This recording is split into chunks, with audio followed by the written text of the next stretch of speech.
You guys got to get better cameras. Spend some of that money.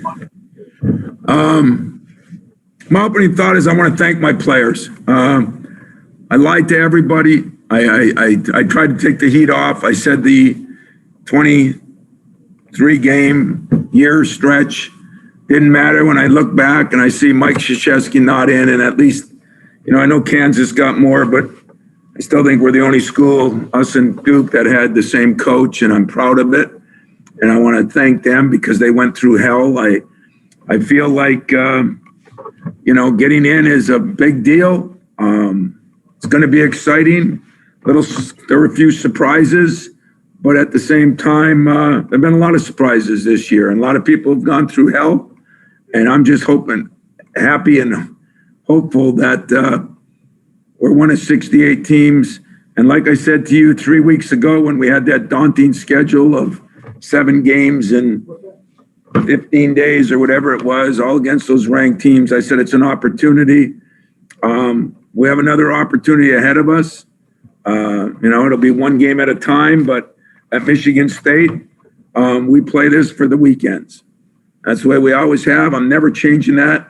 I don't care what seed they put me. And so the object is to win the weekend. It went from 2 games to 3 games. I can't think of a team that's more prepared to play one-day preps back to back to back more than we are. And so I'm happy for the players.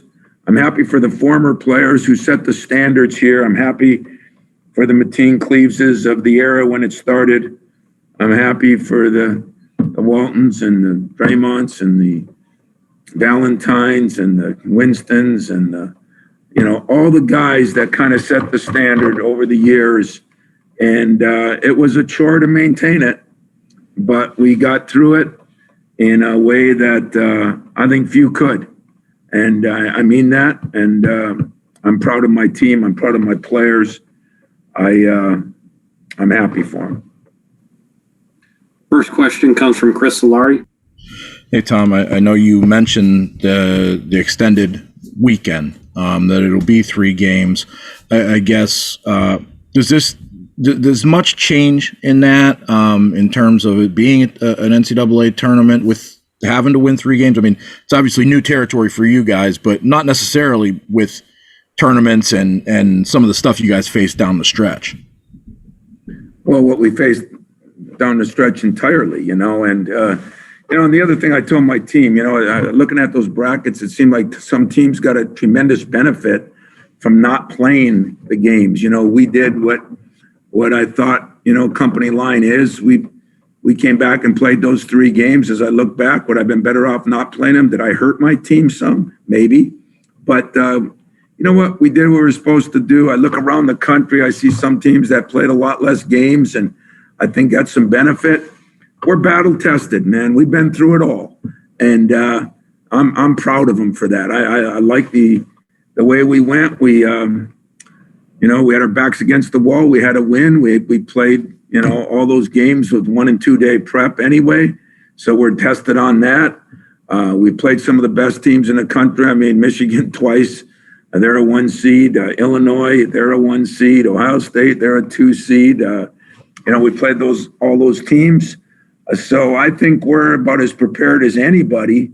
And yet, it's new territory, but might as well be new territory for me. Why should it be easy? And you guys had 5 quad 1 wins. The 2 teams ahead of you that got the last buys had 3 combined between them. Is there a sense of frustration with that, or did you get any explanation of what weighed more in terms of the wins versus the net versus any of the other metrics? Well, I'll just say this. I have no idea. Do I get any explanation? Are you crazy? You've been in this longer than that. You think anybody's giving me an explanation? No, there's no explanation. That's about as secretive as it gets. The only problem I've had, and I said this for 2 months, the net is a joke. Okay? If the net hurt us, that's a joke. If the net didn't hurt us, I'm cool with it. But the net, because we didn't beat teams by as much, because we didn't run up scores, that went out with football. Like I said, football people are a lot smarter in that respect. If the net really had an impact, which it sure seemed like it must have, I think that's embarrassing to our profession. There's not a way in the world I'd run the score up on my biggest enemy. And, we dug ourselves our own hole in some ways. But was I surprised? Yeah, I was surprised. Am I disappointed? I'm not disappointed because I've been through so much here over the years. Back in 2016, disappointed that we weren't a 1 seed when everybody thought we deserved it. That's the way it was. Those are the facts. And the facts are that we played in the best conference in the country. I'm not going to be upset about a play-in game. I think our conference and league office should be, because I think it doesn't serve what this conference did this year as well. But at the same time, we play a storied team like UCLA. We get a chance to play a team that is very well coached. He was at Cincinnati for years and did such a great job there. He's brought a physical nature to the West Coast, which normally isn't the case. So I know they're going to be very well coached. I know they've been a good team. They've struggled a little bit in certain times, like everybody does. But I guess the other thing I was a little concerned with, and that's why I said that about playing those games, we were one of 3 teams in our league that really had extensive COVID experience. And I'm not sure that was looked at the same way. But when I came back and played those 3 games in 7 days after practicing 3 days, if I look back, I probably hurt my team. So the only one that should get blamed for that is me. Our next question is from Stoney. Yeah, Coach, are you happy with the way the Big Ten was represented? Nobody, it seemed, got screwed at all. Really? You think so? If that's what you think, then that's what I'll say is good. No, because usually I think when you got the best league in the conference, I definitely think Michigan, Ohio State, Illinois, Iowa deserve to be 1 and 2 seeds. But then I think that the 4 teams at the end are 9, 10, 12, 14 seeds. You got your opinion, I got mine. But I think if you're the best team in the conference and everybody's talking that every night out's a tough night, and then you throw it in because so many people had to deal with the COVID situation, and I'm just happy we made it through. I'm happy that they got through, but am I happy? I personally, I think there could have been 10 teams in our league because I think the league was that good. So, and compared to some leagues that got, then I definitely say that. But you know what? Doesn't matter, Stoney. Games begin on Thursday. That's what we're playing, and I'm fine with that. in a weird way, is it almost better with your draw? Not necessarily the play-in where you don't. If you were an 8 seed, you would have to play probably the number 1 seed, the second game of the tournament. So does it work out better that way? Sure. We've already played 2 1 seeds. I know. In fact, we already beat 2 1 seeds. Yes, you did. I mean, those extra days at this time of year, what you go through, the extra game is not going to be easy on anybody, So I don't know, and nor do I care. But no, you know what? I'd rather be the best seed we could be. I'd rather be the seed we deserve. And if that's what we deserve as a plan, then the committee's got their reasons, and that's where we are, and that's what we're going to play, and we're going to see if we can do what I've done a lot in my career here, prove somebody wrong. Thank you. Next, we'll go to Kyle Austin. Tom, so many recent years you've been, 2 seed, 3 seed, tournament favorites among them. How is the mindset kind of different this year, being in 11, and how do you kind of hope you guys go into it? Dog eat dog, man. This is what this year is about. It's been that way for the whole year, Once we went through the early January, little bit of a slump, and then the COVID, I think it's been that way the whole time. We've been fighting an uphill battle, and I give a lot of credit to my players, my staff, my medical people for keeping everybody sane. And as a lot of people are, more than a couple teams had to do, I've talked to a lot of those teams like Villanova and Penn State in our league and different people that went through it. But it really doesn't matter. I've been a 7 seed and gone. I've been a 1 seed and got beat by a 15, or 2 seed and got beat by a 15. I mean, it's, I watched UConn beat us and go on to win the national championship. I think of all the years, it really doesn't matter what seed you are, and that didn't bother me. The playing thing, I guess, concerns you because what we went through the last 2 weeks of the regular season. But you know what? Fresh start. We're going to be ready to go, and we're gonna play, and we're looking forward to it. We still think it's a privilege and an honor to be in the tournament. Not always can you be a 2 or 3 or 4 seed. What the hell? New experience for me. I should experience all those things while I'm at Michigan State. And who knows how many years I got left, so I might as well experience a playing game, and that way I can say I've done it all. We have 3 more questions in the chat, starting with Brendan at Impact Radio. Hey, Coach, I want to go back to something you said as an answer to another question. You said you want the seed you deserve, and if the playing game is what you deserve, then that's what it is. But what seed do you think you guys deserved after the way you performed the last 2 weeks? Well, it just depends. There's always upsets, which is another strange rule that teams that win conference tournaments, even if it's a shock of the world, can't be in a playing game. So I'd say there's a couple teams there. There were a couple other teams that didn't have as many, not even close to as many quad 1 wins in that. Some from smaller conferences. I was a little surprised, but I'm not. You know what? It's over, guys. So what seed do we deserve? And there was a time I was dying to be in the tournament. And you know what? I still am. And to think that we've been in this thing 23, really last year, 24 straight years is incredible. And by the time I get to my hotel, I'm going to think of it as an incredible opportunity.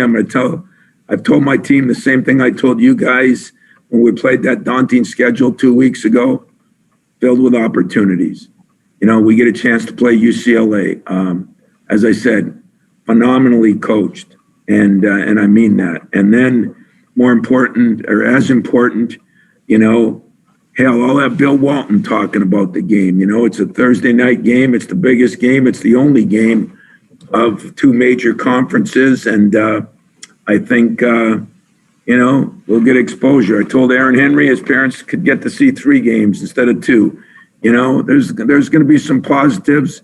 I don't know what you want out of me. I don't know what you think. You write what you think. Where do you think we belong? Genuinely asking? No, straightforward, not generally. Oh, I think probably a 10. Yeah. I think it could be 11. I was just surprised it was in the playing game. But then again, I'm in. I got the same opportunity as the number 1 seeds. Same opportunity. And that's the way I'm going to look at it. Thank you. Next question will go to Audrey Dahlgren. Tom, obviously a couple of weeks ago or so, you were mentioning the streak. I don't want to put pressure on the streak, but as you're watching, the West region go by and then the South region and, Midwest region go by and stuff, did you start to feel a little anxious or anything along those lines in a sense? Or, what was the mood like and kind of just the emotion of just waiting to hear? I really didn't. Now that I look at the whole thing and see where they put some teams, I probably should have been, but I really didn't. I just thought with some of the teams that had come in, that they had put in, I thought, I thought for sure we were in, but, and we're 11 seed, but no, I didn't sit there chewing my nails. They looked the same, players, they've been through a lot. Hey, like I said, I've had a lot of teams here. Some at the end of the year I'm mad at. Some at the end of the year I cried with, like Denzel's group. Some at the end of the year I celebrated with. But not many have I been prouder of than this team, of what they've gone through and what all of you have gone through. You as media people, I'm proud of you. This COVID part screwed up your thing. Well, it really was difficult on us. And the fact that our trainers, our people at Breslin, so many people did a great job, but none greater than what the players did. And so, when you get picked and you're you know, I mean, I don't think it would have mattered what seed you were, but when you play the Thursday game too, and I mean, it's a daunting task, you know. Ironically, you know, if we could win a couple games, we'd play against a good friend of mine, Shaka Smart. And I remember when he played in the play-in game and made it to a Final Four. And so maybe I'll call Shaka and talk to him about it. You know, I give a lot of people advice. Maybe somebody can give me advice. This is new territory for me, and I'm not right now, but by tomorrow morning, I'm going to be anxiously awaiting the opportunity. And then as a quick follow-up, you guys have had a couple of days to just go through some practices at the YMCA and, you know, things along those lines. And so what's it like, you know, kind of not playing today, because you're usually always playing on a Sunday, but to have those days to go through some things, maybe a little extra prep work or something. Isn't it great between you and Stoney and Chris, and that we actually are so spoiled? We get to talk about, yeah, you're usually a 1, 2, or 3 seed. Yeah, you know, usually we're staying in the top hotels. I said, well, you know, maybe that's what happens when you're a 1, 2, or 3 seed, you know, and, you know, so it's kind of good to get back. You know, it's not quite Mariucci and I living in a trailer, but it's you know, I mean, it's good to bring back reality to things. And I'm fired up about that. You know, once in a while, it's good to have the chip on your shoulder and have to prove things. And, you know, I think we did pretty well going through that. You know, do we have enough left in our tank? We'll find out. You know, we're going to find out on Thursday night. But I promise you this, we had great practices yesterday and today. We did practice at a YMCA, so you did your homework. Proud of you.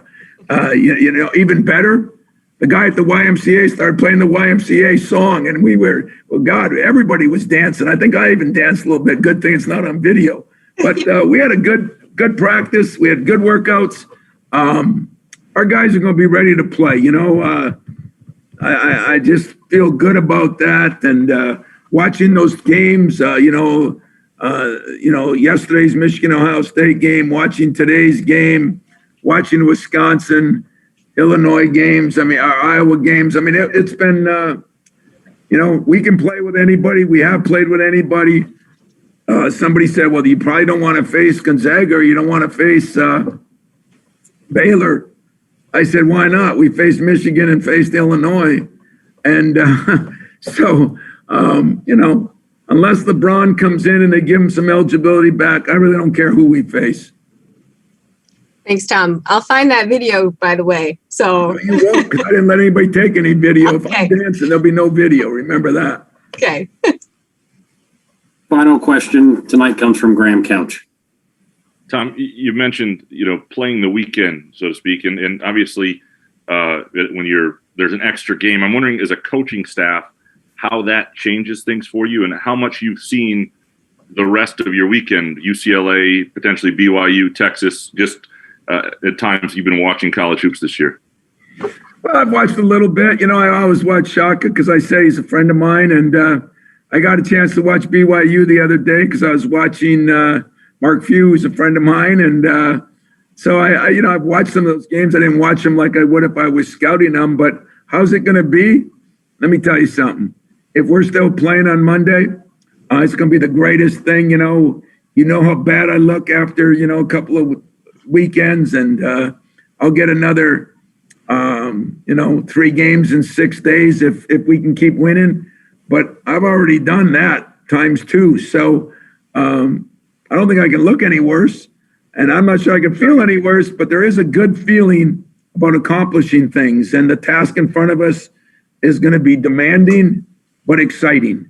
And it'll just be a new chapter, you know, new chapter in my book and the Michigan State basketball book. And that's the way I'm going to approach this, you know, new opportunity, new chapter, do something you've never done. That's always fun. And that's the way we're going to try to do it.